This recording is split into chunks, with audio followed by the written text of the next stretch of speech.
అదే RTV app వార్తల్ని క్షణాల్లో చదివే అవకాశం ఉంటుంది. ఒక న్యూస్ పేపర్, ఒక టెలివిజన్ ఛానల్ మీ చేతుల్లో ఎప్పుడూ ఉంటాయి.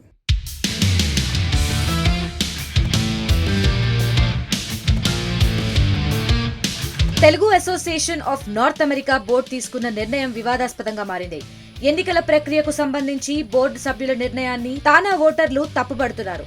పాత ఓటింగ్ విధానంలో కొత్తగా సభ్యులను ఎన్నుకునే ప్రక్రియలో మార్పులు చేయడంలో వివాదం మొదలైంది.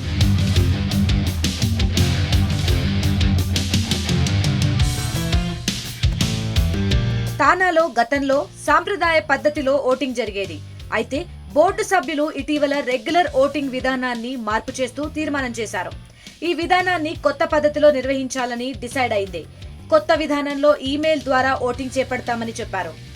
ఈమెయిల్స్ కు వచ్చే లింక్ ను క్లిక్ చేయడం ద్వారా ఓటు హక్కు వినియోగించుకునే వీలు కల్పించింది. ఈ ఓటింగ్ ద్వారా బోర్డు డైరెక్టర్లు, ట్రస్టీలు, ఎగ్జిక్యూటివ్ కమిటీ సభ్యులను ఎన్నుకుంటామని తెలిపారు. దీనికి నామినేషన్ పద్ధతిలో ప్రక్రియ ప్రారంభిస్తామని తెలిపారు. దీంతో బోర్డు సభ్యులు తీసుకున్న నిర్ణయాన్ని సవాల్ చేస్తూ కొంతమంది తానా సభ్యులు ఆర్బిట్రేటర్ దగ్గర పిటిషన్ దాఖలు చేశారు.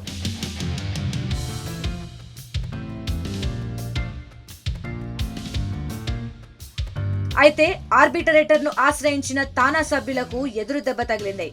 ఓటింగ్ ప్రక్రియపై తానా సభ్యులు తీసుకున్న నిర్ణయం సరైందేనని మధ్యవర్తి మద్దతు తెలిపారు. ఇరువైపులా వాదనలు విన్న ఆర్బిట్రేటర్ సాలీ డి ఆట్కిన్స్ నిర్ణయం వెనుక ఎటువంటి దురుద్దేశం లేదని తేల్చి చెప్పారు. అధికార పరిధి లేకుండా మోసపూరితంగా బోర్డు నిర్ణయం తీసుకున్నప్పుడే మేరీలాండ్ చట్టం ప్రకారం సవాల్ చేసే వీలుంటుందని ఆర్బిట్రేటర్ తెలిపారు. బోర్డులో ఉన్న కొంతమంది సభ్యులు ఈ విధానంలో ఓటు హక్కును కోల్పోనున్నారు. ఇటీవల జరిగిన తానా బోర్డు మీటింగ్ లో board vice president doctor Naren Kodali director proposal పెట్టినట్లు తెలుస్తోంది. దీనికి 13 మంది బోర్డు సభ్యులు ఆమోదం తెలుపుతున్నట్లు తెలుస్తోంది.